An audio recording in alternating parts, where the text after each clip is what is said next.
ప్రీతిలత వాగ్దేయర్. ఈ మహిళ ఫస్ట్ నుంచి అభ్యుదయ భావం కలిగిన వారు. తను స్త్రీ పురుషులు సమానం అంటారు.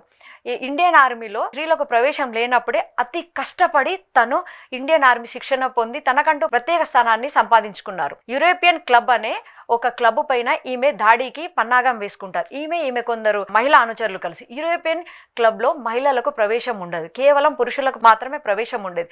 అలాగే యూరోపియన్ క్లబ్ లో ఇండియన్ చులకనగా చేసేవారు. ఆ క్లబ్ ముందు ఒక బోర్డు ఉండేది, Indians and dogs are not allowed అని.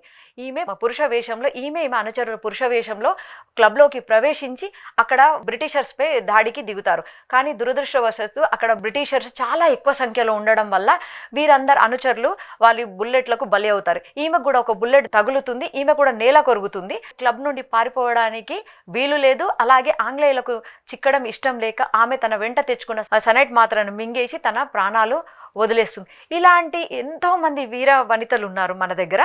మన సంసార బాధ్యతలు చేపడుతూనే అవసరం అనుకున్నప్పుడు శత్రువులలో మట్టి కరిపించిన వీర వనితలు ఎంతో మంది ఉన్నారు. వారందరికీ అంతర్జాతీయ మహిళా దినోత్సవం, ఒక రోజు కాదు 365 రోజుల శుభాకాంక్షలు తెలియజేస్తున్నాను.